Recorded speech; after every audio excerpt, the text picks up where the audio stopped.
उसमें लिखा है कि बहुत लोग हैं जो इस रास्ते में चलते हैं, എന്നാൽ ഇടുക്കുവതിൽ ജീവങ്കിലേക്ക് പോകുന്ന വാതിൽ ഇടുക്കവും വഴി ഞെരുക്കവുമുള്ളതാണ്, അത് കണ്ടെത്തുന്നവർ ചുരുക്കം അത്രേ എന്ന് പറയുന്നു. लेकिन जो जो रास्ता सकेत है, वो रास्ता सकेत का खासियत यह है कि उसमें बहुत कम लोग हैं जो उसको ढूंढ पाते हैं. എന്നാൽ ഈ ജീവന്റെ വഴി നമ്മൾക്ക് തിരഞ്ഞെടുക്കാൻ കഴിയുമോ ഇല്ലയോ എന്നുള്ളതാണ് നമ്മുടെ മുന്നിലുള്ള ചിന്താവിഷയം. लेकिन हमारा जो विषय है आज हम देखने वाले हैं कि ये जो सकेत फाटा और जो सकरा मार्ग जो जीवन की ओर पहुंचाता है, क्या ये जीवन का मार्ग को हम चुन सकते हैं क्या? ये है विषय. ഇതിൽ നമ്മൾ എന്തെങ്കിലും തീരുമാനം എടുത്തിട്ടാണോ നമ്മൾ ഈ ജീവന്റെ വഴിയിൽ കൂടെ കടക്കുവാൻ ഇടയായിത്തീർന്നത്, അതോ പിതാവായ ദൈവം എടുത്ത തീരുമാനമാണോ എന്നുള്ളതാണ് ചിന്താവിഷയം. हमें समझना है कि क्या ये हमने निर्णय लिया है, क्या निर्णय से हम वो मार्ग को चुन सकते हैं क्या जो जीवन की ओर जाता है, या फिर पिता ने इच्छा किया उनकी वजह से है क्या, ये हमें समझना है. ലൂക്കോസിന്റെ സുവിശേഷത്തിലും അതേ വാക്യം പറയുന്നുണ്ട്. അതിനകത്ത് പറയുന്നത് ലൂക്കോസ് 13:24 പറയുന്നത്, लूका का पुस्तक 13:14 में भी ये वाक्य का दूसरा भाग है जो इसमें इस तरह कहता है, ഇടുക്കുവാതിലൂടെ കടക്കുവാൻ പോരാടുവീൻ. स्ट्राइव ना പറയുന്നത് ഇംഗ്ലീഷിൽ. उसमें हम पढ़ते समय में वो सकेत रास्ते से जाने के लिए प्रवेश करने के तुम लोग यत्न करो. ഈ യത്നവും നമ്മുടെ ഭാഗത്ത് നിന്ന് ഉണ്ടായാൽ ഉള്ള കുഴപ്പം എന്താണെന്നുള്ളത് നമ്മൾ ചിന്തിക്കേണ്ട ആവശ്യമാണ്. और ये यत्न करने से अगर हमारी ओर से वो यत्न का कोशिश या प्रयास हमारे ओर से करेगा तो उसमें क्या हमें उसका फल मिलेगा, क्या हमें जानना है. കാരണം അതിനുവേണ്ടി നമ്മൾ ഇടുക്കുവാതിലൂടെ കർത്താവേ എന്നെ നടത്തണമേ എന്ന് നമ്മൾ ആരും പ്രാർത്ഥിക്കാറുണ്ട് എന്ന് തോന്നുന്നില്ല. क्योंकि मुझे तो नहीं लगता हम में से कितने लोग हैं जो प्रार्थना करते होंगे कि उस सकेत रास्ते से जाने के लिए प्रभु हमें सहायता करो करके. हम इस रीति से कितने लोग प्रार्थना करते होंगे.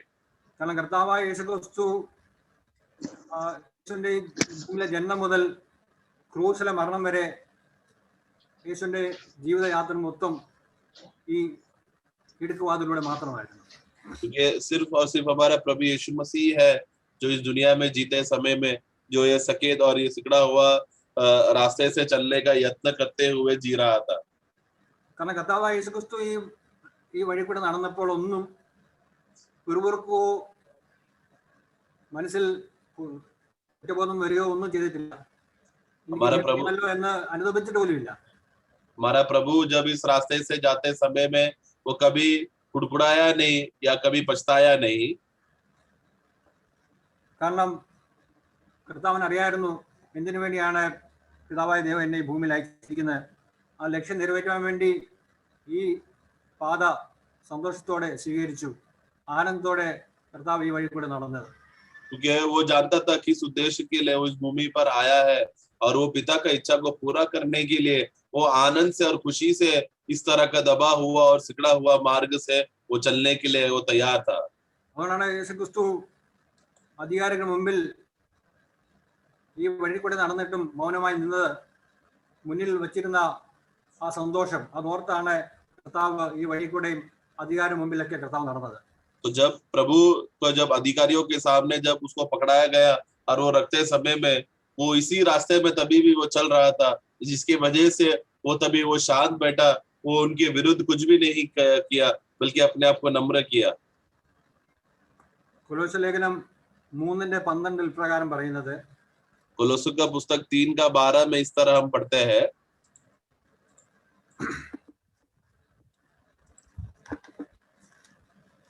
അതുകൊണ്ട് ദൈവത്തിന്റെ വൃതന്മാരും വിശുദ്ധന്മാരും പ്രിയരുമായി മനസ്സിലുവേ ദയ, താഴ്മ, സൗമ്യത, ദീർഘക്ഷമ എന്നിവ ധരിച്ചുകൊണ്ട് അന്യോന്യം പൊറുക്കുകയും ഒരുവനോട് ഒരുവന് വഴക്കുണ്ടായാൽ തമ്മിൽ ക്ഷമിക്കുകയും ചെയ്യുകയും കർത്താവ് നിങ്ങളോട് ക്ഷമിച്ചതുപോലെ നിങ്ങളും ചെയ്യുകയും.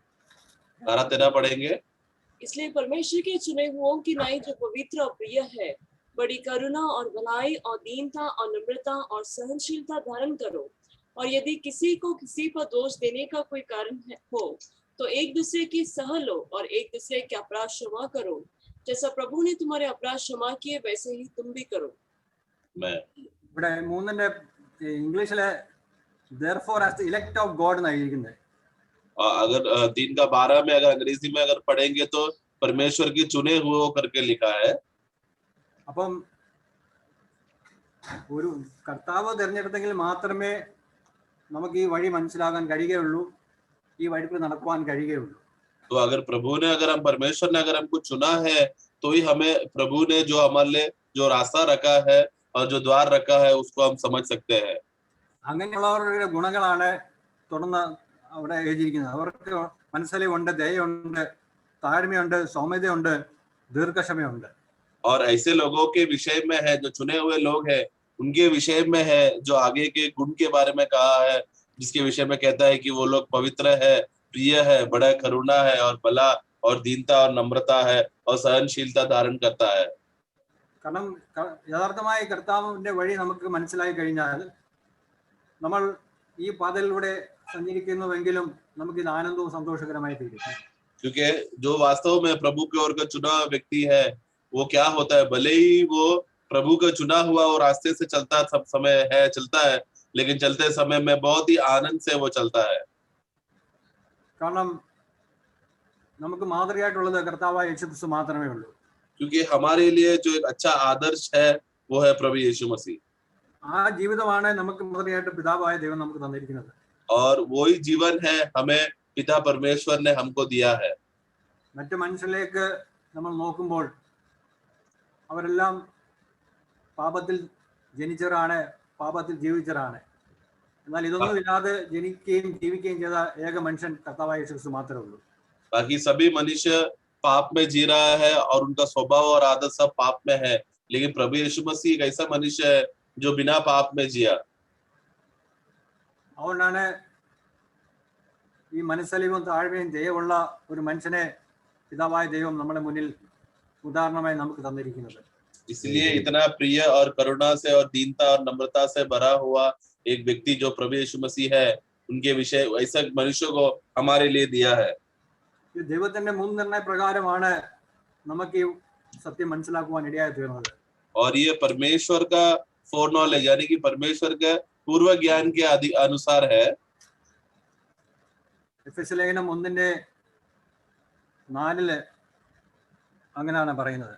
एफेसर 1:4 में हम इस रीति से पढ़ते हैं, അവൻ ലോകസ്ഥാപനത്തിന് മുമ്പേ നമ്മെ അവനിൽ തിരഞ്ഞെടുക്കുകയും ഫോർ നോളജ് ഓഫ് ഗോഡ്. वहां पर हम पढ़ते हैं कि जिसने अपने जगत से के उत्पत्ति के पहले ही प्रभु ने हमको चुन लिया। അപ്പൊ ദൈവത്തിന്റെ നിർണയ പ്രകാരം ഒരു വ്യക്തി തിരഞ്ഞെടുക്കപ്പെട്ടാൽ ഈ ക്രൂശിന്റെ വഴി മനസ്സിലായി കഴിഞ്ഞാൽ അവന്റെ പാത ഈ ജീവന്റെ പാതയിലായിരിക്കും, ഇടുക്കവും ഞെരുക്കമുള്ള പാതയായിരിക്കും. तो जो जिस व्यक्ति को प्रभु ने जगत की उत्पत्ति से पहले चुना हुआ है वो व्यक्ति है जो परमेश्वर का निर्णय किया हुआ रास्ते में चलता है। एक ऐसा रास्ता जो सिकड़ा हुआ है, जो यही लोग है जो उस रास्ते में चलता है, सकेत रास्ते में चलता है। ക്രൂശിന്റെ വഴി മനസ്സിലാകാത്തവർക്കാണ് യേശുവിനെ വേണം, വിശാലമായ വഴി വേണം എന്ന് പറയുന്നത്. जो क्रूस का रास्ता ये नहीं समझता, यानी कि जो ये सकेत फाटक में नहीं रास्ते से नहीं चलता, उन लोग है जो विशाल रास्ते में जो लंबा है उस रास्ते से वो लोग चलते हैं। അങ്ങനെയുള്ള അവസാനം എന്താണെന്ന് തന്നെ കർത്താവ് പറഞ്ഞിട്ടുണ്ട്. और ऐसे लोगों का अंत क्या होगा करके उसी वाक्य में हम पढ़ते हैं। എന്നാൽ ഈ ഇടുക്ക വാതിലൂടെ കടന്ന് അതിനപ്പുറത്തേക്ക് നമുക്ക് ചെല്ലുമ്പോൾ നമുക്ക് കിട്ടുന്ന ആ വിശാലമായ സ്വീകാര്യം, വിശാലമായ വഴി നമ്മൾ ഇപ്പോൾ ഈ സഭാജീവിതത്തിൽ നമ്മൾ അത് കാണുകയും അത് ആസ്വദിക്കുകയും ചെയ്യേണ്ട ആവശ്യമാണ്.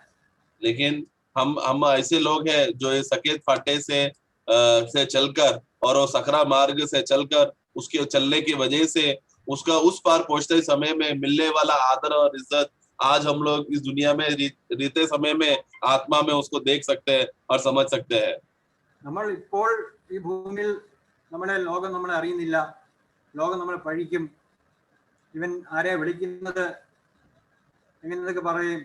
കാരണം ലോകപ്രകാരമുള്ള സഭകളിൽ അവർക്ക് പ്രൗഢിയുണ്ട്, സ്ഥാനമുണ്ട്, മഹിമയുണ്ട്, രാഷ്ട്രീയപരമായിട്ട് അവർക്ക് ആൾക്കാരുണ്ട്. എന്നാൽ നമുക്ക് അങ്ങനെ ഒന്നുമില്ല. എങ്കിലും കർത്താവ് നമ്മളെ വിളിച്ചിരിക്കുന്ന വിളി എത്ര ശ്രേഷ്ഠമാണെന്നുള്ള ബോധ്യത്തിൽ നമ്മൾ ഈ ഭൂമിയിലായിരിക്കുമ്പോൾ ആമേൻ. നമുക്ക് ലഭിച്ചിരിക്കുന്ന പൊസിഷൻ എത്ര വലുതാണെന്നുള്ള ഒരു ബോധ്യം നമുക്ക് എപ്പോഴും വേണം. मैं इसके लिए इस दुनिया में जब हम जीते समय में शायद लोग हमको पहचानते नहीं होगा, शायद हमको कोई इज्जत और आदर नहीं होगा, और संसार के कलीसिया में जो नामदारी कलीसिया है उन लोगों को शायद बहुत लोग इज्जत करते होंगे, राजनीति में उनको लोग पहचान रहेगा, मंत्री लोग उनको पहचानता होगा, बहुत आदर करता होगा। लेकिन हमारे इस दुनिया में ऐसा कुछ भी नहीं है, हमारा आदर इस दुनिया में कुछ भी नहीं है। കർത്താവ് മുന്നറിഞ്ഞവരെ എങ്ങനെ ബഹുമാനിക്കുന്നുവെന്ന് റോമർക്കെതിരെ ലേഖനം 8:29 പറഞ്ഞിട്ടുണ്ട്. रोमियो 8:29 में वहां पर हम पढ़ते हैं कि किस तरह चुने हुए लोगों को प्रभु आदर करेगा करके। ആ മുന്നറിഞ്ഞവരെ തന്റെ പുത്രൻ അനേകം സഹോദരന്മാരിൽ ആദ്യജാതനാകേണ്ടതിന് അവന്റെ സ്വരൂപത്തോട് അനുരൂപമാക്കുവാൻ മുൻ നിയമിച്ചിരിക്കുന്നു. മുൻ നിയമിച്ചവരെ വിളിച്ചും വിളിച്ചവരെ നീതീകരിച്ചും നീതീകരിച്ചവരെ തേജസ്കരിച്ചുമിരിക്കുന്നു. അപ്പൊ നമ്മളെ വിളിച്ചിരിക്കുന്നത് അവന്റെ പുത്രന്റെ രൂപത്തോട് അനുരൂപമായി തീരുവാൻ വേണ്ടിയാണ് വിളിച്ചിരിക്കുന്നത്. 29 और 30 पढ़ेंगे। क्योंकि जिन्हें उसने पहले से जान लिया है उन्हें पहले से ठहराया भी है कि उसके पुत्र के स्वरूप में हो, ताकि वो बहुत भाइयों में पहलौठा ठहरे। फिर जिन्हें उसने पहले से ठहराया उन्हें बुलाया भी, और जिन्हें बुलाया उन्हें धर्मी भी ठहराया है, और जिन्हें धर्मी ठहराया उन्हें महिमा भी दी है। प्रभु ने जिन लोगों को पहले से ही बुलाया है, नियुक्त किया है, वो अपने पुत्र के स्वरूप हो जाए है, इसके लिए प्रभु ने हमें पहले से ठहरा के रखा है। അത് നമുക്ക് ഈ വഴിയിൽ കൂടെ നടന്നെങ്കിൽ മാത്രമേ അവന്റെ രൂപത്തോട് അനുഭവമാകാൻ കഴിയുകയുള്ളൂ.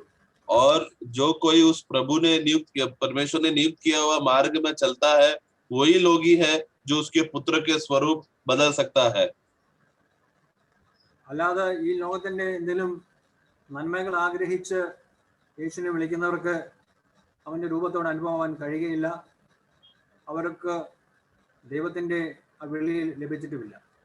परंतु जो इस संसार का के इच्छा के अनुसार या संसार में आदर पाने के लिए उसके अनुसार अगर चल रहा है, तो वो लोग ने प्रभु का सही रीति का बात है वो लोग समझा नहीं है, ना ही वो लोग प्रभु की ओर से पुकार बुलावा पाया है। കാരണം പലരും ഈ യേശുവിനെ വിളിക്കുന്നത്, ഞാൻ യേശു എന്ന് പറയുമ്പോൾ ലോകത്തിലെ ദൈവത്തെ അവർ വിളിക്കുന്നത് അവർക്ക് ഈ ലോകത്തിന്റെ അനുഗ്രഹങ്ങളും സ്ഥാനമാനങ്ങളും ലഭിക്കാൻ വേണ്ടി മാത്രമാണ്. क्योंकि अधिकतर लोग जो अपने आप को विश्वासी कहते हैं, वो लोग यीशु यीशु करके बुलाता है। और क्यों वो लोग यीशु यीशु करके पुकारता है? ताकि ये संसार का आदर और संसार का महिमा, संसार का इज्जत पा सके। യോഹന്നാന്റെ സുവിശേഷം 10:14 പറയുന്നത്, ഞാൻ നല്ല ഇടയൻ, പിതാവ് എന്നെ അറിയുകയും ഞാൻ പിതാവിനെ അറിയുകയും ചെയ്യുന്നത് പോലെ ഞാൻ എനിക്കുള്ളവയെ അറിയുകയും എനിക്കുള്ളവ എന്നെ അറിയുകയും ചെയ്യുന്നു. യോഹन्ना का सुसमाचार 10:14-15 पढ़ेंगे। 14 और 15। अच्छा चरवाहा मैं हूँ, जिस तरह पिता मुझे जानता है और मैं पिता को जानता हूँ, इसी तरह मैं अपनी भेड़ों को जानता हूँ, और मेरी भेड़ें मुझे जानती है, और मैं भेड़ों के लिए अपना प्राण देता हूँ। അവിടെ യേശു പറയുന്ന വാക്യമാണ്, ഞാൻ എനിക്കുള്ളവയെ അറിയുകയും ചെയ്യുന്നു എന്നുള്ളത്. तो यहाँ पर एक जो लिखा हुआ एक बात है कि मैं मेरे भेड़ों को, मैं अपनों को जानता हूँ। അങ്ങനെ ലോകസ്ഥാപനത്തിന് മുമ്പേ പിതാവായ ദൈവം നമ്മളെ സെറ്റപ്പാർട്ട് ചെയ്ത് നമ്മളെ വേർതിരിച്ചപ്പോൾ ആ നിമിഷം മുതൽ യേശു നമ്മളെ അറിയുന്നുണ്ട്. ये पिता परमेश्वर ने संसार की उत्पत्ति से पहले ही हमें जो अलग करके रखा था, हमें वो अलग किए हुए हम लोगों को प्रभु यीशु मसीह पहले से जानता है। കാരണം പെട്ടെന്ന് ഒരു അറിവുണ്ടായതല്ല യേശുവിന് ആരെല്ലാം രക്ഷിക്കപ്പെടുന്നുള്ളത്. ഇതെല്ലാം ദൈവമായിരുന്നപ്പോൾ തന്നെ യേശുവിന് ഇതെല്ലാം അറിയാമായിരുന്നു, ആരൊക്കെ ഈ രക്ഷയുടെ മാർഗത്തിൽ വരണമെന്നുള്ളത്, ഈ ക്രൂശിന്റെ മാർഗത്തിൽ വരണമെന്നുള്ളത്. तो ये कोई अचानक हुआ बात नहीं है के विषय में, हमारे जानने के विषय में, बल्कि प्रभु पहले से ही हमारा विषय में जानता है, क्योंकि वो परमेश्वर है। हमारा चाल चलन, हमारा अवस्था सब क्या है करके पहले से ही वो जानता है। നമ്മുടെ ഭാഗ്യാവസ്ഥ എത്ര വലുതാണെന്ന് മനസ്സിലാക്കണം. ഇവിടുത്തെ ഉള്ള അധികാരികൾ നമ്മളെ അറിയുന്നതിനേക്കാൾ അപ്പുറമായിട്ട് ഈ പ്രപഞ്ചത്തിലെ സൃഷ്ടാവ് നമ്മളെ അറിയുന്നു, നമ്മളെ മക്കളെന്ന പേരിൽ നമ്മളെ അറിയുന്നു എന്നുള്ളത് എത്ര വലിയ പദവിയാണ്. तो इसके लिए इस दुनिया के लोगों से जो संसार जो हमें जानते हैं, उससे भी बड़ा और आदरणीय बात है कि हम परमेश्वर की ओर से जानना। ഈ ദൈവം നമ്മെ അറിയുന്നു എന്നുള്ളത് എത്ര വലിയ ശ്രേഷ്ഠമായ കാര്യമാണ്. और हम ये जीवित परमेश्वर को हम जानते हैं करके ये विषय भी कितना बड़ा है। അതിലപ്പുറമായ ഭാഗ്യമായ പദവി വേറെ നമ്മുടെ ജീവിതത്തിൽ ഒന്നും ലഭിക്കാനില്ല. इससे बड़ा भाग्य अवस्था हमारे जीवन में और कुछ भी नहीं है. നമ്മുടെ ഭൗതികമായ സെറ്റപ്പ് വലുതായോ ചെറുതായോ എന്നുള്ളതല്ല ഇവിടുത്തെ വിഷയം. ദൈവം നമ്മളെ അല്ലെങ്കിൽ ദൈവം നമുക്ക് പിതാവായി തീർന്നു എന്നുള്ളതാണ് ഏറ്റവും വലിയ അനുഗ്രഹമായ കാര്യം. हम लोग संसार में कोई बड़े छोटे लोग हैं क्या, ये नहीं है विषय, बल्कि जीवित है परमेश्वर मेरा पिता बन चुका है कि नहीं, ये है विषय. ആ ദൈവം നമ്മളെ വിളിച്ചുവെങ്കിൽ പുത്രന്റെ രൂപത്തോട് അനുരൂപമായി തീരുവാനാണ് നമ്മളെ വിളിച്ചിരിക്കുന്നത്. क्योंकि ये परमेश्वर ने अगर हमें बुलाया है पिता के रूप, अपने पिता जब बुलाते समय में अपने पुत्र के रूप में अनुरूप होने के लिए, उस पुत्र का स्वरूप बन जाए, इसके लिए हमें बुलाया है. 2 തിമോത്തിയോസ് 1:12 പറയുന്നത്, दूसरा तिमोथी 1:12 में हम पढ़ते हैं. ഇവിടെ അപ്പോസ്തലൻ പൗലോസ് തിമോത്തിയോസിന് പറയുന്നു, അത് നിമിത്തം തന്നെ ഞാൻ ഇതൊക്കെയും സഹിക്കുന്നു, എങ്കിലും ലജ്ജിക്കുന്നില്ല, ഞാൻ ആരെ വിശ്വസിച്ചിരിക്കുന്നു എന്നറിയുന്നു, അവൻ എൻ്റെ ഉപനിധി ആ ദിവസം വരെ സൂക്ഷിപ്പാൻ ശക്തനെന്ന് ഉറച്ചുമിരിക്കുന്നു. 12 पढ़ेंगे. इस कारण मैं इन दुखों को भी उठाता हूँ पर लजाता नहीं, क्योंकि मैं उसे जिसकी मैंने प्रतीति की है जानता हूँ, और मुझे निश्चय है कि वह मेरी थाती की उस दिन तक रखवाली कर सकता है. കാരണം ഈ വഴിയിലൂടെ അല്ലെങ്കിൽ ജീവന്റെ മാർഗത്തിലൂടെ നമ്മൾ നടക്കുമ്പോൾ നമുക്ക് പല കഷ്ടതയും പല നിന്ദയും പല പരിഹാസവും വരും. क्योंकि ये जीवन के मार्ग से जब चलते समय में बहुत सारा दुख और कठिनाइयों से हमें जाना पड़ेगा. അതൊന്നും നമ്മുടെ ആത്മീയ ജീവിതത്തെ ബാധിക്കുന്ന വിഷയമേ അല്ല. परंतु वो हमारा आत्मिक जीवन को बाधा लाने वाला ऐसा कुछ भी बात नहीं है. കാരണം നമ്മുടെ ലക്ഷ്യം അവന്റെ രൂപത്തോട് അനുരൂപമായി ആകുവാൻ വേണ്ടി നമ്മളെ വിളിച്ചിരിക്കുകയാണ്.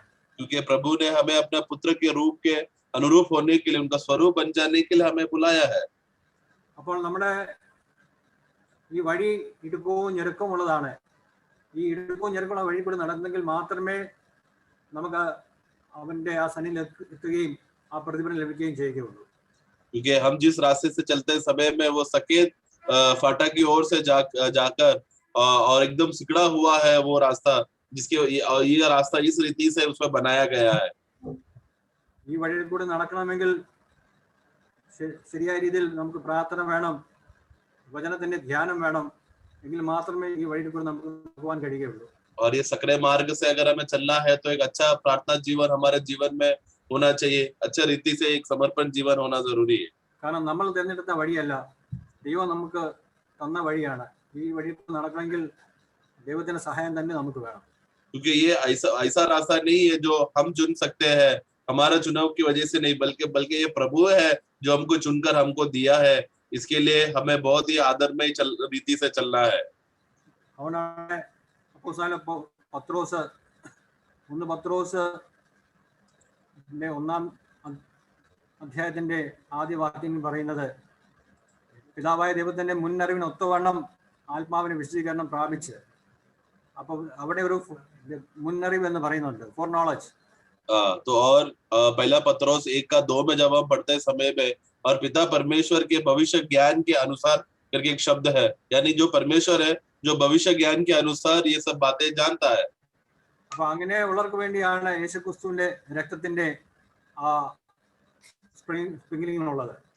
और ऐसा है, ऐसे लोगों के लिए है जिन लोगों के लिए प्रभु यीशु मसीह का लहू उनके ऊपर छिड़का गया है. അല്ലാതെ ഈ ലോകത്തിന് എല്ലാവർക്കും വേണ്ടി കർത്താവായ യേശുക്രിസ്തു രക്തം ചിന്തി മരിച്ചിട്ടില്ല. क्योंकि इस दुनिया के सभी मनुष्यों के लिए प्रभु ने लहू बहाया है करके ऐसा नहीं है. ദൈവത്തിന്റെ മുൻനിർണയ പ്രകാരം ആരെല്ലാം ദൈവം സെറ്റപ്പാർട്ട് ചെയ്തിട്ടുണ്ടോ അവർക്ക് വേണ്ടി മാത്രമാണ് യേശുക്രിസ്തുവിന്റെ ക്രൂശ് മരണം അനുഗ്രഹമായി തീർന്നിട്ടുള്ളത്.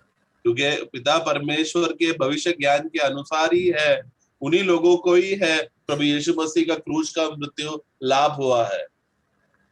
ഈ ഭാഗ്യകരമായ അവസ്ഥയിലേക്ക് ദൈവം നമ്മളെ കൊണ്ടുവന്നു. അതിനുവേണ്ടി നമ്മൾ ഇപ്പോൾ നമ്മുടെ ചുമതല എന്ന് പറയുന്നത് അതിന് സ്തോത്രം ചെയ്യുക എന്ന് മാത്രമാണ്. तो इस भाग्य अवस्था में, इस धन्य अवस्था में हम लोग आए हैं करके, हम लोग समझे हैं करके देखकर अभी हम क्या कर सकते हैं? बस धन्यवाद ही कर सकते हैं. കാരണം അനേകർക്ക് ലഭിക്കാത്ത ഒരു ഭാഗ്യകരമായ പദവിയാണ് നമുക്ക് ലഭിച്ചിരിക്കുന്നത്. क्योंकि ऐसा बहुत से लोगों को जो ये भाग्य पदवी, ये भाग्य अवस्था मिल सकता था, उनको नहीं मिला, लेकिन हमें ये भाग्य अवस्था मिला है. ദൈവത്തിന്റെ യേശുവിന്റെ തിരഞ്ഞെടുപ്പ് നോക്കിയാൽ തന്നെ യേശുവിന്റെ ശിഷ്യന്മാർ ഈ ലോകത്തിന്റെ ജ്ഞാനം വെച്ച് നോക്കിയാൽ അവർക്ക് ഒരു ജ്ഞാനവും ഇല്ലാത്തവരായിരുന്നു, വെറും മീൻപിടുത്തക്കാരായിരുന്നു. എന്നാൽ കർത്താവ് ഉപയോഗിച്ച അവരെ ആണ്.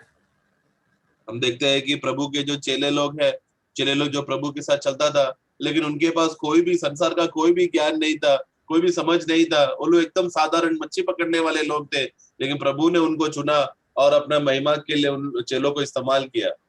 അങ്ങനെ ഈ ലോകത്തിൽ ഒന്നും അറിയപ്പെടാതിരുന്ന ആ ശിഷ്യന്മാരെ ദൈവം എടുത്ത് ഉപയോഗിച്ചു. അവരുടെ ഈ സുവിശേഷം പരക്കുവാൻ ഇടയായി തീർന്നു. കൃപയാൽ സുവിശേഷം നമുക്കും ലഭിക്കാൻ ഇടയായി തീർന്നു. तो इसके लिए प्रभु ने ये जगत की जो कुछ भी नहीं है, ऐसे लोगों को प्रभु ने अपना चेला बनाकर चुनकर सुसमाचार के लिए प्रभु ने इस्तेमाल किया है. वो है चेले लोग. अगर चेले लोग को इस रीति से इस्तेमाल किया है, तो हमें भी प्रभु ने इस रीति से चुना है और अपना महिमा के लिए इस्तेमाल कर रहा है. അങ്ങനെ കൃപയാലുള്ള തിരഞ്ഞെടുപ്പ് എത്ര ശ്രേഷ്ഠമെന്ന് മനസ്സിലാക്കുവാനും ഈ വഴികൂടെ നടപ്പാനും അവന്റെ ആത്മാവിന്റെ സഹായം ദിനംതോറും നമുക്ക് ലഭിക്കുന്നതിനായി സ്തോത്രം ചെയ്യാം. इसके लिए अनुग्रह से जो हम लोग चुने हुए लोग हैं, और ऐसे लोगों को हम लोग जो अनुग्रह से चुने हुए लोग प्रभु के मार्ग को समझ पा रहे हैं, ये अवस्था के लिए मैं प्रभु को मैं धन्यवाद देना चाहता हूँ. അനേകരും ഈ വഴി മാറി തരണമെന്ന് പ്രാർത്ഥിക്കുന്ന ഒരു കാലഘട്ടത്തിലാണ് നമ്മൾ ആയിരിക്കുന്നത്.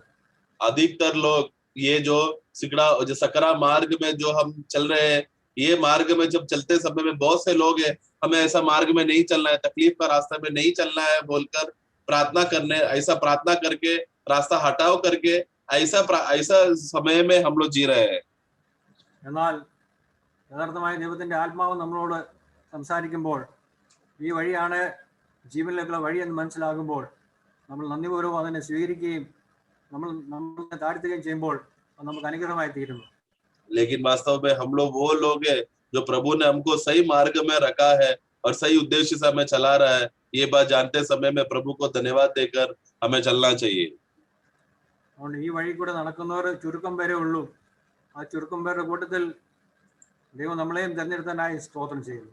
और हम जैसा कि हम पढ़ते हैं कि थोड़े ही है जो इसको पाएंगे, तो मैं प्रभु को धन्यवाद देना चाहता हूँ कि उस थोड़े लोगों में, उस थोड़े में प्रभु ने हमें भी रखा है. ദൈവത്തിന്റെ നാമം മഹിമപ്പെടുമാറാകട്ടെ. प्रभु का नाम का महिमा हो. ആമേൻ. आमेन. Praise the Lord. ചെയ്തോ? ഒരു ഇത് ഈ വാക്യം വായിച്ചപ്പോൾ ഞാൻ വേറൊരു വാക്യം ഓർത്ത് അതിനെ ഇതിനോടനുബന്ധിച്ചുള്ളൊരു വാക്യമാണ്. आमेन आमेन. जब यह वाक्य पढ़ा जा रहा था तब मुझे दूसरा एक वाक्य याद आया. യിരെമ്യാവിന്റെ പുസ്തകം, യിരെമ്യാ പ്രവചനം 6:16. यिर्मयाह का पुस्तक उसका 6:16 में हम देखते हैं.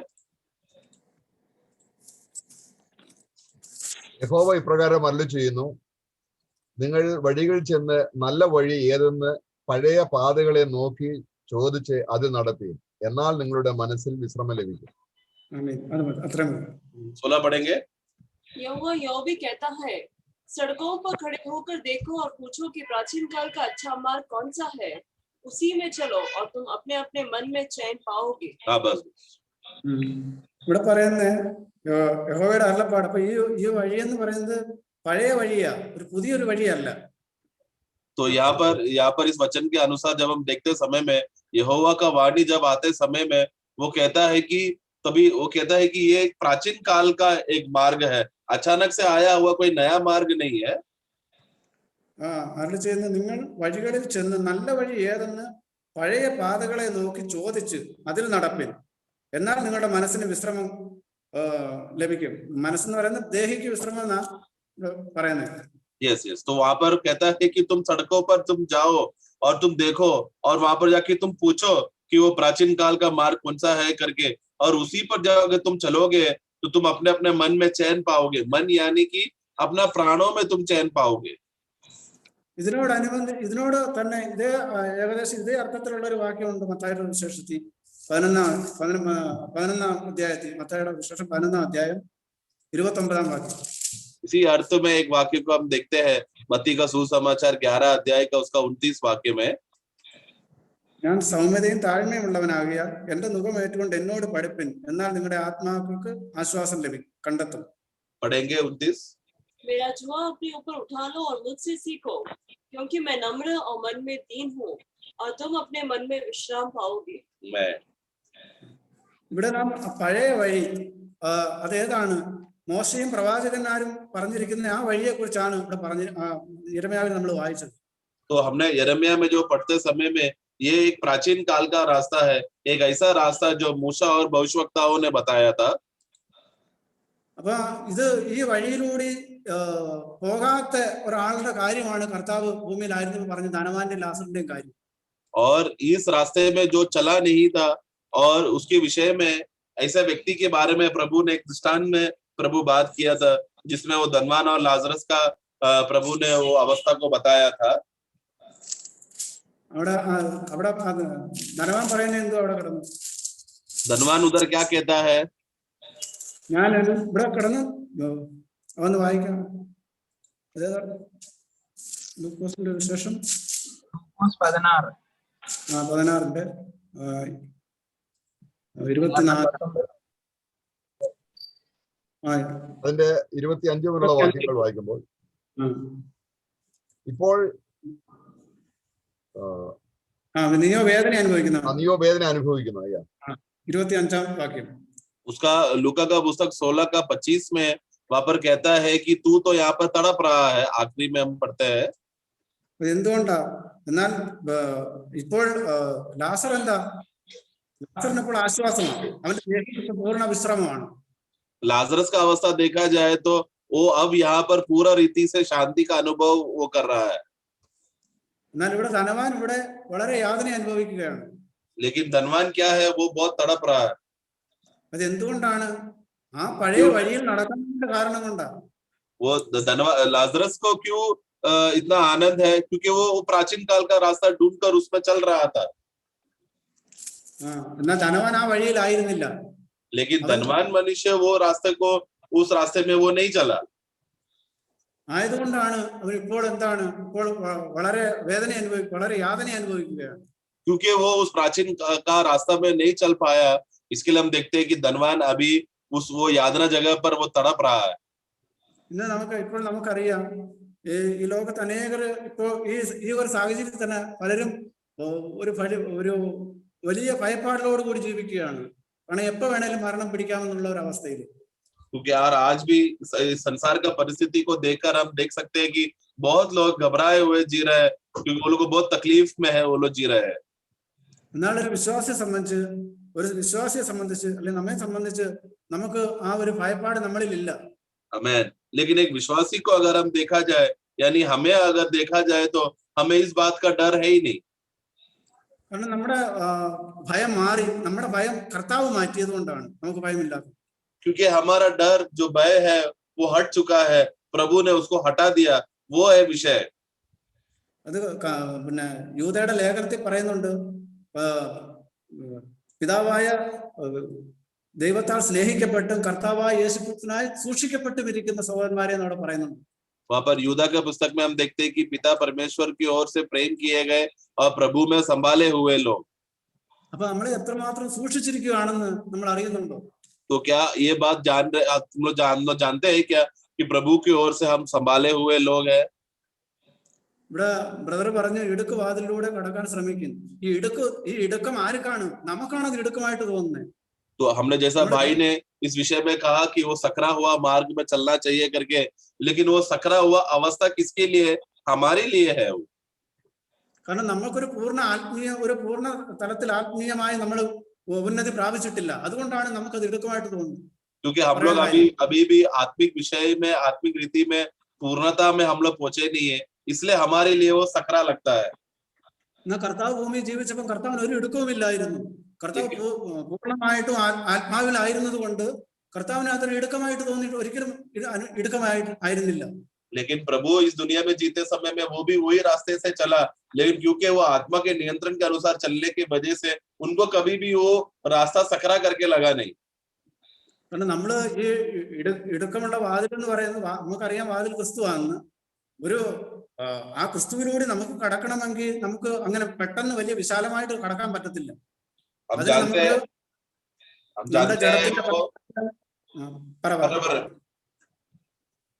हम जानते हैं कि वो फाटा जो है वो प्रभु यीशु मसीह के बारे में वो कहा गया है, जिस दरवाजा जो द्वार जिसे हम प्रवेश करने वाले हैं कर रहे हैं. അപ്പൊ ഈ കർത്താവിന്റെ ആ വാതിലൂടെ കടക്കണമെങ്കിൽ നമ്മുടെ ജഡത്തിന്റെ ആഗ്രഹങ്ങളോ താല്പര്യങ്ങളോ ഒന്നും നിവർത്തിക്കാൻ കഴിയത്തില്ല. तो यदि प्रभु जो हमारा वो मार्ग और वो फाटा है उसको प्रभु की ओर से अगर हमें चलना है, उन मसीह में अगर हमें चलना है, तो ऐसा इच्छा अगर हमारे अंदर है तो उसमें हमारा इच्छा है, हमारा स्वयं की बातें वो बातें पूरा नहीं हो सकता वहां पर. കാരണം ആത്മാവിനെ അനുസരിച്ച് നടന്നാൽ നിങ്ങളുടെ ജഡത്തിന്റെ മോഹം നിവർത്തിക്കുകയില്ലെന്ന് ഞാൻ പറയുന്നു. क्योंकि वचन कहता है कि जो आत्मा के अनुसार चलता है उसका शरीर की अभिलाषाएं पूरा नहीं हो सकता, ऐसा वचन में लिखा है. കാരണം നമ്മുടെ ആഗ്രഹവും താല്പര്യവും ഒക്കെ എപ്പോഴും ഏത് രീതിയിലാണ്? നമ്മുടെ ശരീരത്തോടുള്ള ബന്ധത്തിലാണ്. हमारा इच्छाएं, हमारा अभिलाषा हमेशा हमारा शरीर की अभिलाषा के साथ जुड़ा हुआ है. എന്നാൽ ഇതിന് നേരെ ഓപ്പോസിറ്റ് ആത്മീയ ജീവിതം. लेकिन इसका एकदम विपरीत जीवन है या उल्टा जीवन है आत्मिक जीवन. ഇത് അതുകൊണ്ട് ഇസ്മായിലിനെയും ഇസ്ഹാക്കിനെയും പറ്റി നമ്മൾ എപ്പോഴും പറയുന്നത്. इसके लिए हम हमेशा इस्माइल और इसहाक के बारे में हम देखते हैं. ഇത് നമ്മളിൽ തന്നെയുള്ള തത്വമാണ്. ये दोनों इस्माइल और इसहाक का एक तत्व है जो हमारे अंदर ही है. കാരണം അതുകൊണ്ടാ പറഞ്ഞ അതിലൂടെ കടക്കാൻ നിങ്ങൾ പോരാടുവിൻ. നമ്മൾ പുറത്തൊരാളോട് പോരാടാനല്ല പറയുന്നത്. तो इसके लिए हमें लूका में जब पढ़ते समय में कहा तुम लोग यत्न करो इस सकरा मार्ग में तुम लोग जाने के लिए, तो यत्न करते समय में वो क्या हमारे अंदर चलने वाली बात है, वो बाहर की बात नहीं है वो. കാരണം ഇത് നമുക്കൊരു നിത്യജീവനിലേക്കുള്ള ഒരു വഴിയാണ്. क्योंकि ये हमें एक ऐसा मार्ग में चलाता है जहां पर उसका अनंतता अनंत काल की जीवन की ओर है. കർത്താവ് തന്നെ പറഞ്ഞു, ഞാൻ തന്നെയാണ് വഴിയും സത്യവും ജീവനും. और प्रभु ने कहा मैं ही मार्ग सत्य और जीवन हूँ. സങ്കീർത്തനം 16:11 പറയുന്നു, भजन संगीता 16:11 में कहता है, ജീവന്റെ വഴി നീ എനിക്ക് കാണിച്ചു തരും, നിന്റെ സന്നിധിയിൽ സന്തോഷ പരിപൂർണതയും നിന്റെ വലതുഭാഗത്ത് എന്നും പ്രമോദങ്ങളുമുണ്ട്. 16:14 में हम पढ़ते हैं 16:11 सॉरी पढ़े तू मुझे जीवन का रास्ता दिखाएगा, तेरे निकट आनंद की भरपूरी है, तेरे दाहिने हाथ में सुख सर्वदा बना रहता है. ആ വഴിയിലേക്ക് അതേ കർത്താവ് നമ്മെ വിളിച്ചത്. കാരണം നമുക്കൊരു ജീവന്റെ വഴിയാണ് നമുക്ക് തുറന്നു വന്നിരിക്കുന്നത്.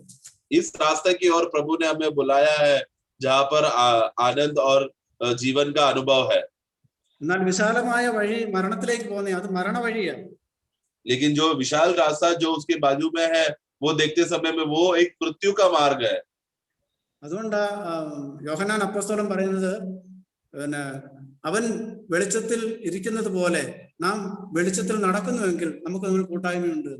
इसीलिए हम लोग पहला यूहन्ना पहला अध्याय में हम वहां पर हम पढ़ते हैं कि जैसा प्रभु ज्योति में है उसी तरह अगर हम भी ज्योति में अगर हम बने रहे तो हमें एक दूसरे के साथ संगति है.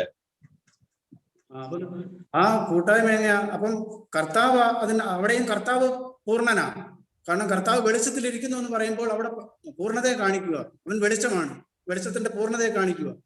तो वहां पर जब प्रभु वहां पर वचन में कहते समय में कि मसीह ज्योति में है, प्रभु ज्योति में है बोलते समय में प्रभु यीशु मसीह पूर्ण व्यक्ति है. वो पहले से ही ज्योति का पूर्णता में ही वो वहां पर बैठा है, उनमें कमी कुछ भी नहीं है. അവനിൽ ഒരിക്കലും ഇരുട്ടിൽ സഞ്ചരിച്ചിട്ടില്ല, അവനിൽ ഇരുട്ടില്ല. और प्रभु कभी भी अंधकार का रास्ते में कभी चला नहीं है, उनके अंदर स्वयं कभी अंधकार नहीं है. എന്നാൽ തിരുവചനം പറയുന്നത് പോലെ നമ്മൾ മുമ്പേ ഇരുളായിരുന്നു. लेकिन वचन कहता है एफेसों का पुस्तक 5वां अध्याय में हम लोग पहले अंधकार थे. അതുകൊണ്ടാ പറയുന്നത്, ഇനി ആ അന്ധകാരത്തിൽ നടക്കാനല്ല, നിങ്ങൾ ഇന്ന് വെളിച്ചത്തിന്റെ മക്കളായതുകൊണ്ട് വെളിച്ചമുള്ളിടത്തോളം ആ കർത്താവ് ഇരിക്കുന്നത് പോലെ നമ്മൾ വെളിച്ചത്തിൽ നടക്കണം. നമുക്ക് ഈ ഭൂമിയുടെ നമ്മുടെ ഈ ഒരു ആയുസ് മുഴുവൻ ആ ഒരു നടത്തമാണ് നമുക്കുള്ളത്. വെളിച്ചത്തിൽ നടക്കുവാനാണ് നമ്മൾ പറഞ്ഞിരിക്കുന്നത്. Amen. तो इसके लिए हम एक समय में अंधकार थे, लेकिन उस रास्ते से हमें हटाया और हमें ज्योति का मार्ग में हमें रखा. तो ये हमारा इस जीवन का, ये जो जीवन का समय जो प्रभु ने हमें दिया है, उसका अंत तक हमें उस जीवन का रास्ते में ही चलना है. 2 തിമോത്തി 3 दूसरा तिमोथी 3 अध्याय उसका 16 वाक्य में 14-15 उसका 14-15 में നീ ആരോട് പഠിച്ചു എന്ന് ഓർക്കുകയും ക്രിസ്തുവേശുവിലുള്ള വിശ്വാസത്താൽ നിന്നെ രക്ഷയ്ക്ക് ജ്ഞാനിയാക്കുവാൻ മതിയായ തിരുവെഴുത്തുകളെ ബാല്യം മുതൽ അറിയുകയും ചെയ്യുന്നത് കൊണ്ട് നീ പഠിച്ചും നിശ്ചയം പ്രാപിച്ചും ഇരിക്കുന്നതിൽ നിലനിൽക്കുക എന്ന് ഇവിടെ അപ്പോസ്തലൻ പ്രബോധിപ്പിക്കുന്നു. 14-15 पढ़ेंगे. पर तो इन बातों पर जो तूने सीखी है और प्रकृति की थी, यह जानकर दृढ़ बना रहा कि तूने उन्हें किन लोगों से सीखा था और बालकपन से पवित्र शास्त्र तेरा जाना हुआ है, जो तुझे मसीह पर विश्वास करने से उद्धार प्राप्त करने के लिए बुद्धिमान बना सकता है. ഇതിനെ നമ്മളെ രക്ഷയ്ക്ക് ജ്ഞാനിയാക്കുവാൻ, यहाँ पर हम देखते हैं कि उद्धार प्राप्त करने के लिए ये हमें बुद्धिमान बनाता है. നമ്മളെ ഇങ്ങനെ ഇതിന്റെ ഓപ്പോസിറ്റ് ആയിട്ടുള്ള അതിന്റെ 13 വാക്യം പറയുന്നത് ദുഷ്ടന്മാരും വഞ്ചിച്ചും വഞ്ചിക്കപ്പെട്ടും കൊണ്ട് മേൽക്കുമേൽ ദോഷത്തിൽ മുതിർന്നു വരും എന്നവിടെ വായിക്കുന്നുണ്ട്. और उसका 13 वाक्य में हम पढ़ते हैं कि जो दुष्ट लोग हैं वो लोग क्या हो रहे हैं, वो लोग और बुरा होते जा रहे हैं और वो लोग और धोखे में गिरकर गड़बड़ी में चलते हैं. നമ്മളെ അതിനുവേണ്ടി വിളിച്ചവരല്ല. और वो लोग बिगड़ते जा रहे हैं, परंतु हमें उस रास्ते के लिए नहीं बुलाया है. നമ്മളെ ക്രിസ്തുവിലുള്ള വിശ്വാസത്താൽ നമ്മെ രക്ഷയ്ക്ക് ജ്ഞാനിയാക്കുവാൻ മതിയായ തിരുവെഴുത്തുകളെ ഇന്ന് നാം തിരുവെഴുത്തുകളൊക്കെ നമ്മളിന്ന് കേൾക്കുന്നുണ്ട്.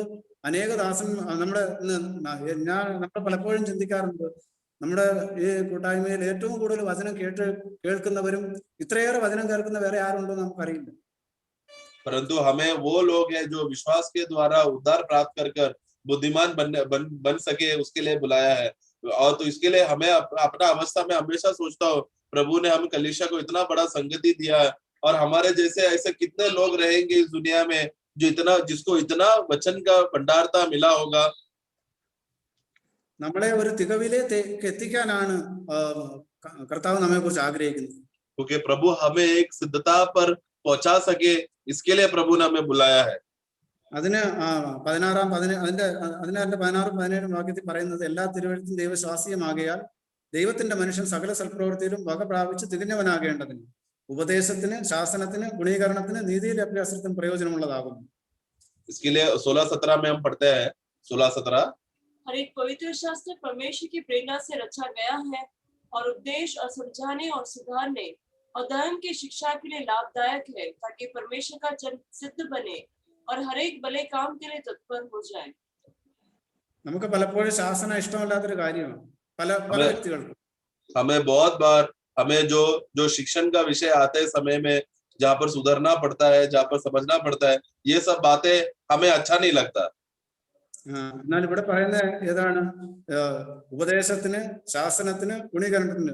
നമ്മളെ ഓരോ വചനത്തിന്റെയും നമ്മൾ വചനം കേൾക്കുന്ന വചനം നമ്മളെ ശാസിക്കുകയും ശിക്ഷിക്കുകയും ചെയ്യുന്നുണ്ടോ എന്ന് നമ്മൾ തന്നെ പരിശോധിക്കേണ്ടത് ആവശ്യമായിരുന്നു. परंतु ये वचन का खासियत हम देखते समय में ये वचन उपदेश के लिए, समझाने के लिए, सुधारने के लिए है ये सब वचन. तो इसलिए वचन जब हम पढ़ते समय में क्या हम वचन समझते हैं क्या ये वचन हमें सुधार रहा है, क्या ये हमारा पालन पोषण कर रहा है, क्या ये सब बातें हमें देखना है, समझना है कि क्या ये वचन हमारे अंदर ये सब बातें कर रहा है क्या. പലപ്പോഴും ഞാൻ ചിന്തിക്കാറുണ്ട്, പലപ്പോഴും ചില വചനങ്ങളൊക്കെ വരുമ്പോൾ എനിക്ക് വേണ്ടി തന്നെയാണെന്നുള്ള ഒരു ബോധ്യം പലപ്പോഴും എനിക്ക് അനുഭവപ്പെട്ടിട്ടുണ്ട്. मैं जब भी बहुत बार मेरे जीवन में ऐसा अनुभव हुआ है, जब भी वचन आते समय में बहुत बार मेरे ऐसे जीवन में अनुभव हुआ है कि आज का ये वचन मेरे लिए था, मेरे शिक्षण के लिए था करके इस तरह का अनुभव में मैं गया हूँ. കാരണം ഞാൻ ചിലത് ചിന്തിക്കുന്നു, അതിന്റെ വിപരീതമായിട്ട് ആ വചനം അത് ആ സമയത്ത് ചിലപ്പോൾ ഇടപെടുമ്പോൾ അത് എത്രയോ കറക്റ്റാണ്, എത്രയോ യാഥാർത്ഥ്യമാണെന്ന് അന്നേരം ഞാൻ ചിന്തിച്ച് വളരെയേറെ സന്തോഷിക്കാറുണ്ട്. क्योंकि हमेशा जैसा सोचता था, जैसा मैंने बातें समझ के रखा था, उसका उल्टा रहता है वचन। वचन को देखते समय में ये जैसा मैंने सोचा है वैसा नहीं है। वचन बोलकर जब मैं देखकर उस वचन के सामने मैं दंडवत कर अपने आप को मैंने नम्र किया, क्योंकि वचन ही हमेशा सच्चा रहता है, मैं हमेशा उल्टा ही रहता हूँ। ഈ സങ്കീർത്തനത്തിലാണ് അല്ല സദൃശ്യത്തിലാണ് ഏതിലാന്നൊരു വാക്യമുണ്ട്, മകനെ അപ്പന്റെ പ്രബോധനം കൈക്കൊള്ളുക, അപ്പൻ ശാസിക്കുമ്പോൾ മുഷിയരുതെന്നൊരു വാക്യമുണ്ടല്ലോ. प्रोवर्ब्स नीति वचन में हम पढ़ते हैं कि वो हे बालक, अपने पिता ने दिया हुआ उपदेश को तू संभाले रख. അപ്പൊ നമ്മുടെ എബ്രായ ലേഖനത്തിലും അത് തന്നെ പറയുന്നുണ്ട്. നിങ്ങളുടെ മാതാപിതാക്കള് നിങ്ങളെ ശിക്ഷിച്ചപ്പോൾ അവർക്ക് തോന്നിയതുപോലെ നിങ്ങളെ ശിക്ഷിച്ചു. എന്നാൽ നമ്മുടെ കർത്താവ് അല്ലെ നമ്മുടെ പിതാവായ ദൈവം നമ്മെ ശിക്ഷിക്കുമ്പോഴോ ശാസിക്കുമ്പോഴോ നമ്മുടെ നന്മയ്ക്ക് വേണ്ടി, നമ്മുടെ നല്ല ഇതിനു വേണ്ടി മാത്രമാണ്, അല്ലെ നമ്മൾ നേരായ ആ വഴിയിലേക്ക് വരുവാൻ വേണ്ടിയാണ് നമ്മളെ ശിക്ഷിക്കുന്നത്. आमेन. और इब्रानियों का पुस्तक 12 अध्याय में भी हम वहां पर भी हम पढ़ते हैं, जब हमारा माता पिता जब हमको ताड़ना देते समय में वो लोग अपने इच्छा के अनुसार उनको जैसा भाता है उनके हिसाब से वो लोग हमें ताड़ना करता है, लेकिन हमारा स्वर्गीय पिता जो है वो जब हमें वो हमें सब बातें वो जानकर समझकर ग्रहण कर हमें सिद्ध करने के लिए वो कर रहा है.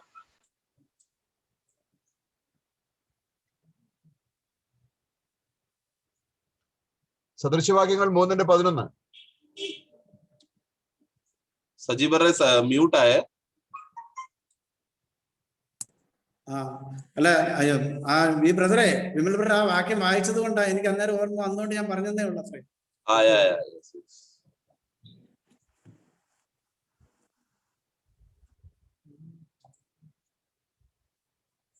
വിളിച്ചു, തെരഞ്ഞെടുത്തു.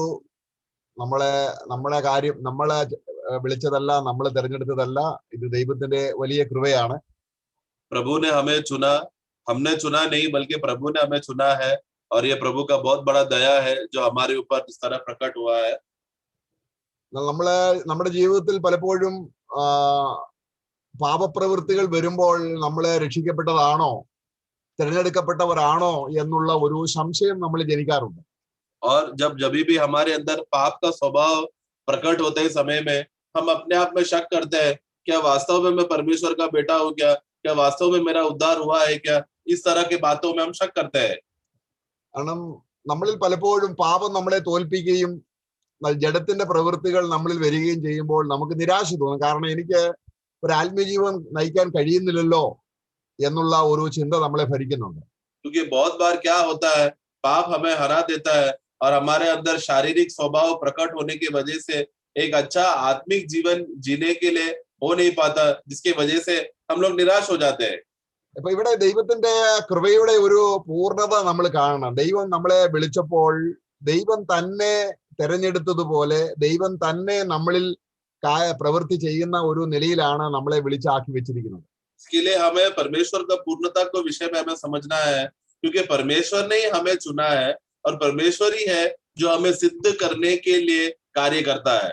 നമുക്ക് മർക്കോസിന്റെ സുവിശേഷം 4-ാം അധ്യായം അതിന്റെ 26-27 വാക്യങ്ങളിൽ കർത്താവ് ദൈവരാജ്യത്തിന്റെ രൂപം പറയുന്നുണ്ട്.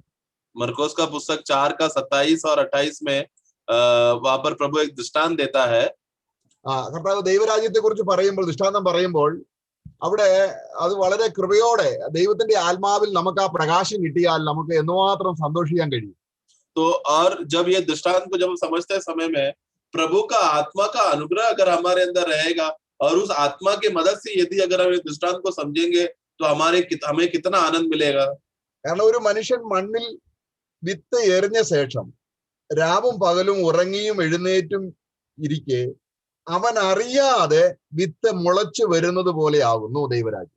क्योंकि परमेश्वर का राज्य इस तरह है कि जिस तरह एक मनुष्य भूमि पर उसने बीज को वो छिड़का और वो रात को सो गया और दिन को जागा, और वो जब जागते समय उसने क्या देखा कि वो बीज जो है वो बढ़ गया है. അതിന്റെ 28-ാം വാക്യത്തിൽ വായിക്കുന്നത് നമ്മൾ നോക്കണം. എന്താണ് വായിക്കുന്നത്? और 28 में पढ़ते समय हम क्या देखते हैं? അവിടെ ഭൂമി തനിയെ സ്വയമായിട്ട് ഫ്രൂട്ട് കൊണ്ടുവരികയാണ്. वहां पर हम पढ़ते हैं कि पृथ्वी आप से अपना फल लाती है. അവിടെ വായിക്കുക, ഭൂമി സ്വയമായി മുമ്പേ ഞാറും പിന്നെ കതിരും പിന്നെ കതിരിൽ നിറഞ്ഞ മണികളും ഇങ്ങനെ വിളയുന്നു എന്ന് പറയുമ്പോൾ ഒരു ഫലമുളവാകുന്ന കാര്യം എങ്ങനെയാണ്, ദൈവരാജ്യത്തിൽ ഫലമുള്ളവരായി തീരുന്നത് എങ്ങനെയാണ്? എന്നുള്ളതിന്റെ ഒരു സാദൃശ്യം ഈ വചനത്തിലൂടെ തരുന്നു. तो परमेश्वर का राज्य में फलवंत होने का विषय में एक दृष्टांत के रूप में प्रभु यहाँ पर कहता है कि पृथ्वी अपने आप ही फल लाती है, पहला अंकुर, फिर बाल, और फिर तब बालों में तैयार दाना. അപ്പൊ എങ്ങനെയാണ് അതിന്റെ ഫലം വരുന്നത്? तो उसका फल कैसा आता है? ആ 28-ാം വാക്യത്തിൽ അതിന്റെ ഓർഡർ ഉണ്ട്. उसका 28 वाक्य में पढ़ते समय में वो एक क्रमांक दिया है, किस रीति से पहला क्या है फिर क्या है करके वहां पर बताया है. എന്നാൽ ആ ഫലം കതിരായി തീരുമ്പോഴാണ് അത് മറ്റുള്ളവർക്ക് കാണത്തക്കവണ്ണം അത് വെളിപ്പെടുന്നത്. और जब वो फल पूरा रीति से बालों में तैयार होकर जब बाहर आता है तभी वो दूसरे लोगों के लिए फायदा होता है. അപ്പൊ ഇത് നമ്മൾ ദൈവത്തിനായിട്ടാണ് ഫലം കായ്ക്കുന്നത്. तो और यहाँ पर विषय ये है कि हम लोग परमेश्वर के लिए है जो फलवंत होता है. എന്നാൽ ഇവിടെ നമ്മുടെ വിഷയം എന്ന് പറഞ്ഞാൽ നമുക്ക് മത്തായിയുടെ സുവിശേഷം 6-ാം അധ്യായം, लेकिन हमारा विषय हमें समझना है मत्ती का पुस्तक 6 अध्याय में അവിടെ അതിന്റെ 6-ന്റെ 1 വായിക്കുന്നുണ്ടോ? 6 का 1 में हम पढ़ते हैं, മനുഷ്യർ കാണേണ്ടതിന് നീതിയെ അവരുടെ മുമ്പിൽ ചെയ്യാതിരിപ്പാൻ സൂക്ഷിപ്പീൻ. वहां पर हम देखते समय में मनुष्य के सामने एक वचन पढ़ेंगे, सावधान रहो, तो मनुष्य को दिखाने के लिए अपने धर्म की काम ना करो. हाँ बस मनुष्य को दिखाने के लिए तुम कोई भी धर्म का काम ना करो. ഇവിടെ ഇവിടെ ഒരു രഹസ്യ ജീവിതം എന്ന് പറയുമ്പോൾ മനുഷ്യർ കാണാൻ വേണ്ടി നമ്മൾ എന്തൊക്കെയോ കാണിക്കുമ്പോഴാണ് നമ്മൾക്ക് ഫലമില്ലാതെ പോകുന്നത്. കാരണം നമ്മളിൽ ദൈവത്തിന് പ്രവർത്തിക്കാൻ പറ്റത്തില്ല.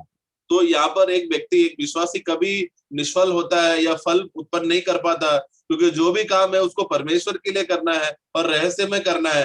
लेकिन ये व्यक्ति जब मनुष्य को दिखाने के लिए करता है तो वो निष्फल हो जाता है, फल उसमें प्रकट नहीं होता. മനുഷ്യര് നമ്മളെ എങ്ങനെ വിധിക്കുന്നു, എന്ത് പറയുന്നു എന്നുള്ളത് നല്ലത് പറഞ്ഞാലും മോശമായ പറഞ്ഞാലും നമ്മൾ അതിന് ഉത്തരം കൊടുക്കാതെ നമ്മൾ യേശു എങ്ങനെ ജീവിച്ചു ആ യേശു നമ്മളിൽ വന്നിട്ട് ദൈവത്തിന് ജീവിക്കുക, നമ്മളല്ല ജീവിക്കുന്നത്. क्योंकि अभी मनुष्य मेरे बारे में क्या करेगा, कहेगा, वो सही बोलेगा या गलत बोलेगा, उस बातों में विचार ना करते हुए मसीह ने किस रीति से जिया और वो मसीह जो जिया हुआ मनुष्य मेरे अंदर जीने के लिए हमें अनुमति देकर परमेश्वर का महिमा के लिए हम इस्तेमाल हो सके, ये है हमारा विषय. അപ്പൊ നമ്മള് അവിടെ വായിക്കുന്നത് അതിന്റെ റോമാലേഖനം 6-ാം അധ്യായത്തിൽ നമ്മള് ക്രിസ്തീയ ജീവിതത്തിന്റെ ഞാൻ ജീവിക്കാൻ ശ്രമിക്കരുത്, കാരണം എന്നെ കർത്താവ് അവിടെ അവസാനിപ്പിച്ചു. तो रोमियो का पुस्तक 6 अध्याय के आधार पर जब हम देखते समय में मैं जो मेरा स्वयं है वो मैं कैसा जीना चाहिए उसमें नहीं देखना है, क्योंकि मैं जो है वो क्रूस में मर चुका हूँ. അതിന്റെ 11-ാം വാക്യത്തിൽ उसका 11वां वाक्य में हम पढ़ते हैं, എന്ന് പറഞ്ഞാൽ 10-ാം വാക്യം നമ്മൾ ശരിക്കും മനസ്സിലായിട്ട് 11-ാം വാക്യം 10-ാം വാക്യത്തിൽ ലൈക്ക് വൈസ് അവിടെ പറയുന്നുണ്ട് കാര്യം. എന്നിട്ട് ഇതെന്താണ്? നിങ്ങളും പാപസംബന്ധമായി മരിച്ചവരെന്നും, കാരണം യേശു ക്രിസ്തുവും പാപസംബന്ധമായി മരിച്ചു എന്നാണ് 10-ാം വാക്യത്തിൽ വായിക്കുന്നത്. उसका 11वां वाक्य पढ़ते समय में ऐसा तुम भी अपने आप को पाप के लिए मरे हो, ऐसा ही करके जो 11वां वाक्य शुरू होते समय में ऐसे ही तुम भी करके बोलते समय में वो क्या लिखा है 10वां वाक्य में प्रभु यीशु मसीह किस रीति से मरा है करके वो बात के आधार पर है 11वां वाक्य में लिखा है ऐसे तुम भी अपने लिए अपने आप में पाप के लिए मरे हो. നോക്കുക, നമുക്ക് ഇതിനകത്ത് എന്തെങ്കിലും ചെയ്യാൻ പറ്റുമോ? കാരണം 2000 വർഷങ്ങൾക്ക് മുമ്പ് യേശു മരിച്ചതാണ്, നമുക്ക് എങ്ങനെ യേശുവിനോട് മരിക്കാൻ പറ്റും? तो जरा सोचो इसमें अभी हम लोग अभी क्या कर सकते हैं? हम लोग क्या ऐसा ये सब करने के लिए हमें मुमकिन है क्या? क्योंकि 2000 साल पहले था ना प्रभु यीशु मसीह क्रूस पर मरा था.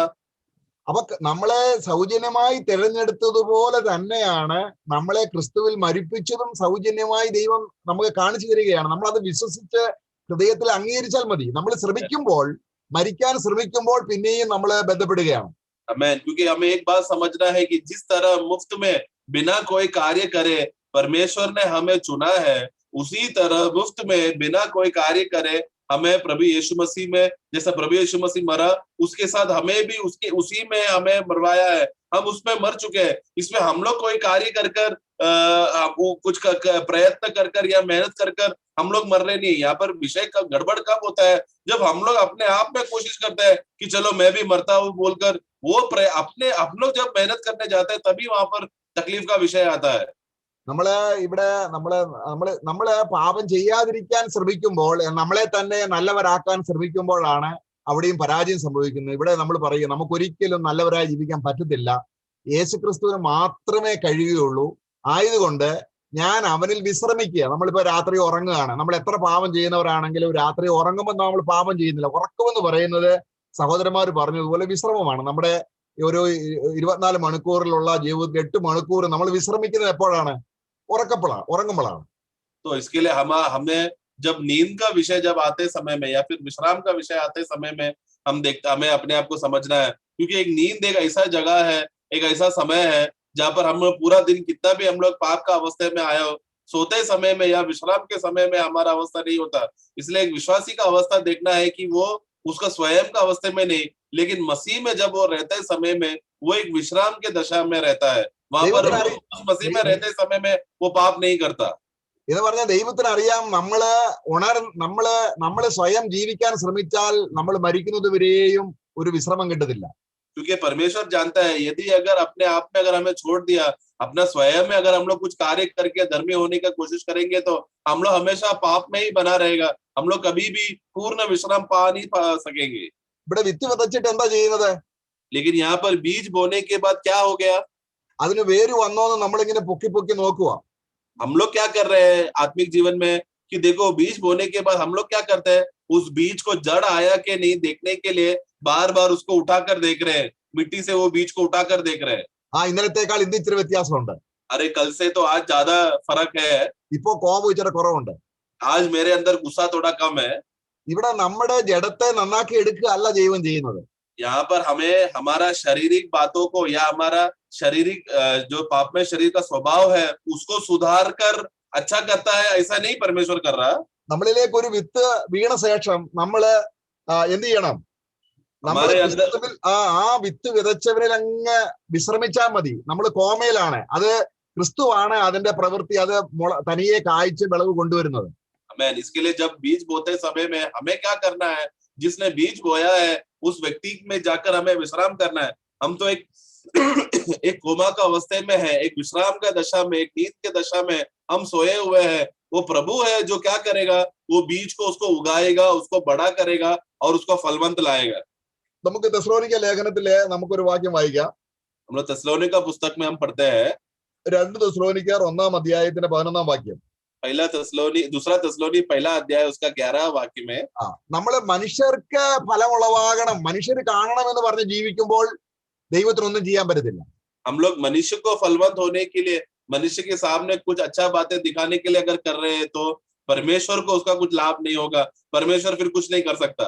അപ്പൊ ദൈവത്തിന് ഫലം കായ്ക്കാൻ യേശുവിന് മാത്രമേ കഴിയുള്ളൂ എന്നും ഞാൻ ഫലം കായ്ക്കേണ്ടത് ക്രിസ്തുവിൽ ദൈവത്തിനാണെന്ന് മനസ്സിലാക്കിയിട്ട് നമ്മൾ അവിടെ വായിക്കുകയാണ് 11. അതുകൊണ്ട് ഞങ്ങൾ നമ്മുടെ ദൈവത്തിന്റെയും കർത്താവായ യേശു ക്രിസ്തുവിനെയും കൃപയാൽ നമ്മുടെ കർത്താവായ ക്രിസ്തുവിന്റെ നാമം നിങ്ങളിലും നിങ്ങൾ അവനിലും മഹത്വപ്പെടേണ്ടതിന് ദൈവം നിങ്ങളെ അവന്റെ വിളിക്ക് യോഗ്യരായി എണ്ണി സൽഗുണത്തിലുള്ള സകല താല്പര്യവും വിശ്വാസത്തിന്റെ പ്രവൃത്തിയും ശക്തിയോടെ പൂർണ്ണമാക്കി തരണം എന്ന് നിങ്ങൾക്ക് വേണ്ടി പ്രാർത്ഥിക്കുന്നു. तो इसके लिए हमें क्या देखना है कि हम कभी परमेश्वर के लिए फलवंत नहीं हो सकता, क्योंकि परमेश्वर के लिए फलवंत होने वाला एक ही व्यक्ति है, प्रभु यीशु मसीह। हमें बस मसीह में बने रहना है ताकि मसीह में रहने के द्वारा हम लोग फलवंत हो सके, जिसके आधार पर हम लोग 11-12 पढ़ेंगे। दूसरा तेस्सलोनी 1 का 11-12।